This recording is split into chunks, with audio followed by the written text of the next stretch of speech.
Hello दोस्तों, कालसेन के जादुई शक्ति को जैसे ही दिनेश ने काट किया, परी खुशी से उछल पड़ी। शाबाश मेरे भैया, शाबाश, तुमने कालसेन के जादुई शक्ति को नाकाम कर दिया। कालसेन क्रोध से आग बबूला होकर बोला, परी क्या तुम इस भ्रम में हो कि यह नौजुवक मेरी जादुई शक्ति से तेरी रक्षा करेगा? कदापि नहीं। मेरे पास एक नहीं, तमाम जादुई शक्तियां हैं। देखो इसकी दुर्गति में कैसे इसका अंत, दुर्दांत अंत करूंगा। इसे देखने के लिए तुम भी मेरे साथ चलो। और ऐसा कहकर कालसेन मंत्र जाप करने लगा। परी आश्चर्यचकित हो गई। पता नहीं अब यह दिनेश पर कौन सा कोप ढाएगा। उधर दिनेश का घोड़ा एक तिकोने पहाड़ के नजदीक रुका और कहा, दिनेश, ये सामने जो पहाड़ी दिखाई पड़ रही है, इसी में कालसेन का पुतला है। अरे इसमें तो कहीं दरवाजा नहीं है, फिर पहाड़ी के अंदर मैं कैसे जाऊंगा? कहा, इसमें दरवाजा है, लेकिन यह माया की पहाड़ी है, यह जादू की पहाड़ी है। वास्तव में पहाड़ी नहीं है, ये माया की पहाड़ी बनाई गई है, इसलिए इसके दरवाजे तुझे दिखाई नहीं पड़ेंगे। लेकिन इस पहाड़ी के दोनों तरफ दो अति शक्तिशाली भयंकर दानव पहरा दे रहे हैं। जैसे ही तुम जाओगे पहाड़ी के नजदीक, दोनों तुम्हें मारने के लिए दौड़ेंगे, लेकिन तुम डरना नहीं। जितना जल्दी हो शीघ्रता से पीछे की ओर लौट जाना। वो दोनों राक्षसों को श्राप है कि एक दूसरे को वो कभी छुए नहीं। अगर छू देंगे तो दोनों जलकर राख हो जाएंगे और माया का जो दरवाजा है, वो मायावी शक्ति समाप्त होते ही दरवाजा दिखाई पड़ेगा। दोनों राक्षस जब तुम पर बड़े तीव्र गति से दौड़ेंगे और तुम हट जाओगे तो दोनों निश्चित आपस में एक दूसरे से टकराएंगे। और दिनेश ने कहा, क्या तुम मेरे साथ नहीं चलोगे? कहा, नहीं, मैं तुम्हारा यहां इंतजार करूंगा, और अगर मैं मारा गया तो? कहा, ये तो गुरुदेव ही जाने।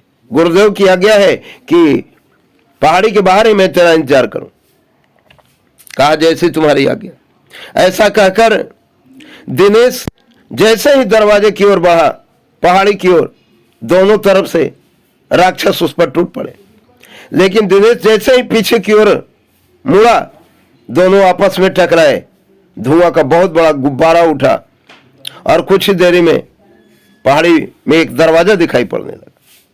दिनेश ने गुरुदेव का स्मरण करते हुए गुफा के दरवाजा में जैसे ही प्रवेश किया, 5-6 राक्षस इस पर तलवार लेकर टूट पड़े। दिनेश तलवार चलाने में मशहूर था, बड़ा ही वह विख्यात था। वह कुछ ही क्षणों में सभी राक्षसों को ढेर कर देता है।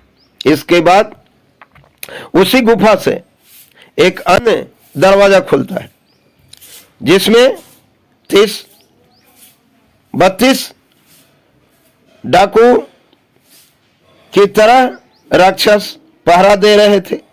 वो भी दिनेश पर टूट पड़े।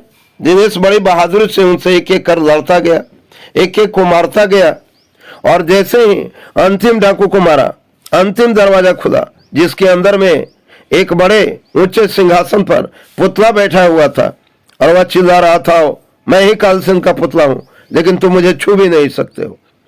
अभी दिनेश कमरे के अंदर ही जाता कि यहां जो कालसेन मंत्र जाप कर रहा था, उससे 2 घोड़े प्रकट हुए और परी को कहा, परी तुम अपने भाई की बर्बादी देखने के लिए तुम भी घोड़े पर बैठ जा और चलो, तुम्हारे भाई की क्या दुर्गति होती है अपनी आंखों से देख लेना।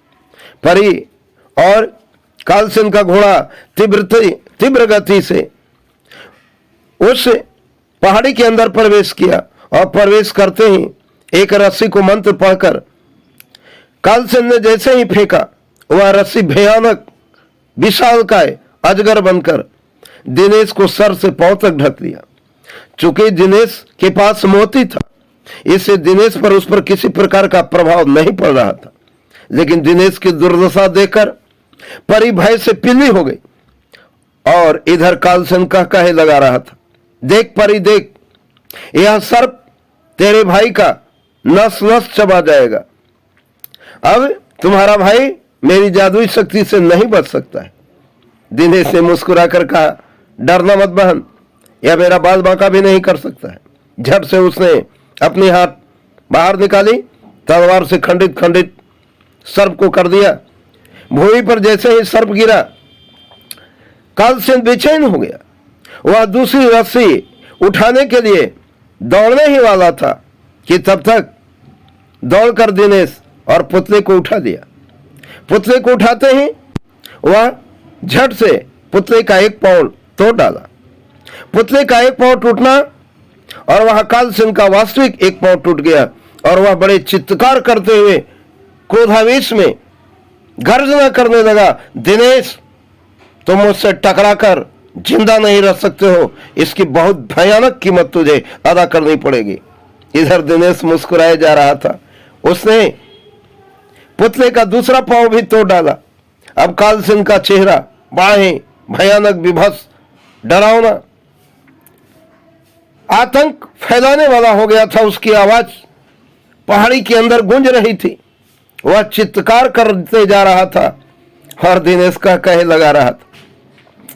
अब दिनेश ने झट से पुतले के एक हाथ तोड़ डाले। उधर कालसेन के जैसे ही हाथ टूटा, वह अब क्रोध छोड़कर माया दिखाने लगा। वह आंसू गिराकर रोने लगा, दिनेश मुझे माफ कर दो दिनेश, बदले में जितना मैं जादुई शक्ति से पैसा कमाया हूं सब तुझे दे दूंगा, सारी संपत्ति दे दूंगा, बस मेरी जान बख्श दो।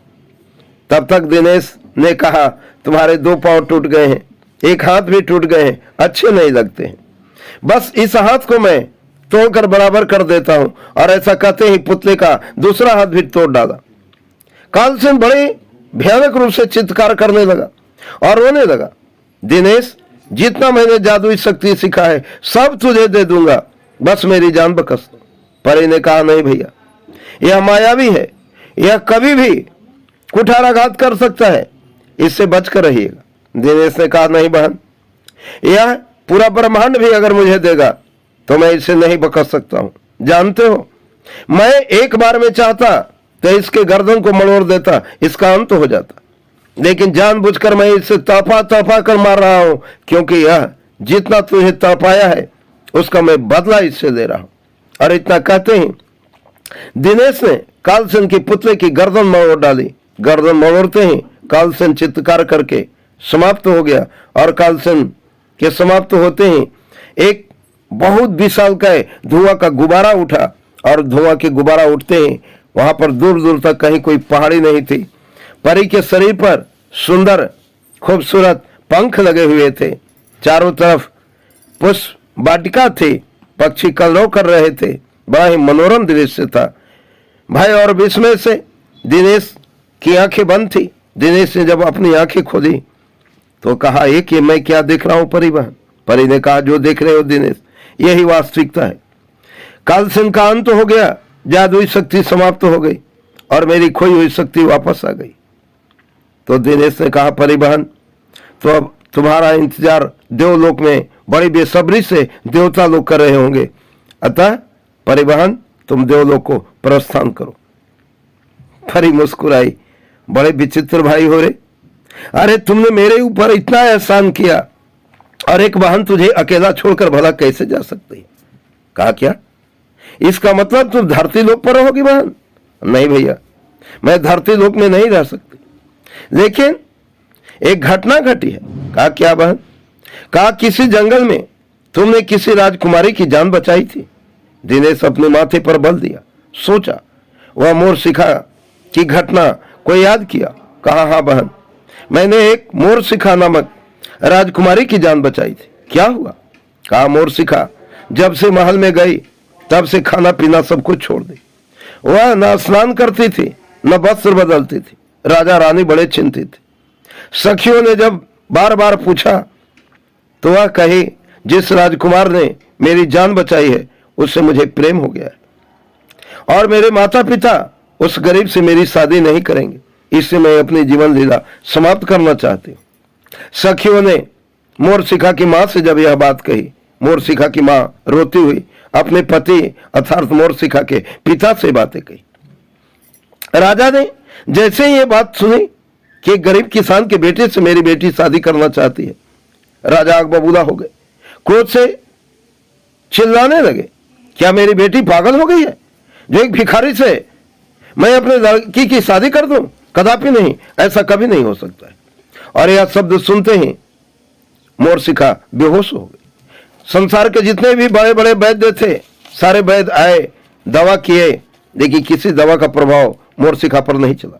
अंतोगत्वा वैद्यों ने घोषणा कर दिया, अब मोरशिखा को बचाना बड़ा मुश्किल है, इसका एक ही बचाने का उपाय है और वह है कि किसी हालत में इसके दिनेश से मुलाकात कराई जाए। इधर राजा का हृदय भी द्रवित हो गया था। राजा ने दूर दूर तक दिनेश की खोज कराई, लेकिन दिनेश तो वहां साधना में लीन था। तब अंत में हार कर राजा ने चारों तरफ ढिंढोरा पिटवाया कि अगर कहीं भी दिनेश है तो मेरे पास आए, मैं अपनी बेटी की शादी उससे कर दूंगा और आधा राजपाट दे दूंगा। चारों तरफ ढिंढोरची घूम रहा था, पहाड़ी पर भी गया था, मैं सुनी, लेकिन तुम तो साधना में था। मैं प्रतिदिन आकर तुझे जगाना चाहती थी, लेकिन तुम तो थे कि साधना में मेरी बात सुनते ही नहीं थे। आज मोरशिखा जीवन और मौत से लड़ रही है, इसलिए दिनेश तुम जाकर मोरशिखा की जान बचाओ। दिनेश ने कहा, बहन अभी अभी तुम कह रही हो कि मोरशिखा अचेता अवस्था में है, तो मैं अचेता अवस्था में जाकर क्या करूंगा? परी ने कहा, अरे तुम एक बहन के लिए इतनी शक्ति लगाए हो, तो क्या तेरी बहन के पास कोई शक्ति नहीं है? मैं परी हूं, मेरे पास दिव्य शक्ति है। वह जैसे ही मंत्र पढ़कर चुटकी मारती है, एक कमल दल 8 रंगों का परी के हाथ में आ जाता है और वह मुस्कुराकर दिनेश को देती है, दिनेश घोड़ा तुम्हारे पास है, तलवार सुरक्षा के लिए तुम्हारे पास है, घोड़े पर चढ़ो, यह घोड़ा तुझे महल में लेकर जाएगा। और मोरशिखा के पास जाकर जैसे ही मोरशिखा के नाक पर तुम इस पुष्प को रखोगे, मात्र 8 सेकंड में मोरशिखा अपनी खोई हुई सारी शक्ति वापस प्राप्त कर लेगी। और आगे क्या होगा दिनेश देखा जाएगा, तुम जल्दी से मोरशिखा के पास जाओ। दिनेश ने बहन से आशीर्वाद लेकर घोड़े पर सवार हुआ और घोड़ा वायु वेग से महल में जब उतरने लगा, पहरेदारों ने घेर दिया, पूछा तुम कौन हो? दिनेश ने अपनी जब सारी वृत्तांत सुनाई, पहरेदार बड़े खुश होकर राजा को खबर दिए। राजा महल में ले गए। दिनेश ने कहा, जब मोरशिखा होश में आएगी तो आप लोगों का यहाँ होना उचित नहीं है, इसलिए आप लोग कृपया कमरे से बाहर जाएं। सारे लोग कमरे से बाहर चले गए। दरवाजे खिड़कियां लगा दी गई, अंदर से रोशनी कर दी गई और जैसे ही वह पुष्प दल मोरशिखा के नाकों पर रखा, कुछ ही क्षणों के बाद मोरशिखा आंखें खोली और दिनेश को सामने पाकर गले से लिपट कर रोने लगी। दिनेश मैं कब से तुम्हारा इंतजार कर रही हूँ। दिनेश ने कहा, राजकुमारी साहिबा, इंतजार का फल मीठा होता है, अब मैं कभी आपसे दूर भी नहीं जा सकता। और बड़े धूमधाम से राजा ने दिनेश और मोरशिखा की शादी कराई। उस शादी के मौके पर परी ने अपनी दिव्य शक्ति से 8 मंजिला संगमरमर का भवन बनाकर दिनेश को पुरस्कृत किया और देवताओं के साथ परी ने पुष्प वर्षा शादी में किया। और शादी के बाद जब गरीबों को भोजन करवा रहा था दिनेश, तो देखा कि उसी पंक्ति में उसके भाई और भाभी भिखारी बनकर खाना खा रहे थे। जाकर पहुंच हुआ, भैया भाभी ये मैं क्या देख रहा हूं। उन लोग फुट फुट कर रोने लगे, हाँ दिनेश, मैंने तुम्हारे साथ जो बुरा व्यवहार किया उसके पाप स्वरूप मेरे घर में डकैती हुए, चोरी हुए और हम लोग कहीं मजदूरी भी करते थे तो मेहनताना भी नहीं मिलता था। अंतोगत्वा हम लोग की यह दुर्गति हो गई कि अब कहीं भी भिखारियों को भोजन कराया जाता है, मैं वही भोजन करता हूं, मुझे माफ कर दो। दिनेश ने कहा, नहीं भैया भाभी, अगर आप लोग मुझे साथ देते तो आज मेरे भाई और भाभी होते, लेकिन आप लोगों ने मुझे गरीबी में ठुकराया है, मुझे दुख में ठुकराया है, इससे आप लोग जिस गति में हैं उसी गति में रहेंगे, क्योंकि इस संपत्ति पर मेरा अधिकार नहीं है। मेरी पत्नी कि संपत्ति मेरी संपत्ति है, लेकिन इसे मैं अपनी संपत्ति नहीं मानता। वो मोर शिखा का अधिकार है और इस संपत्ति के अधिकारी आप लोग नहीं हैं। आप लोग जा सकते हैं। भाई और भाभी जब रोकर जाने लगे, उसी समय मोर शिखा आती है, ठीक है, इन्हें अपने राज्य से हिस्सा नहीं दोगे, कम से कम जीने का कुछ साधन तो दे दो।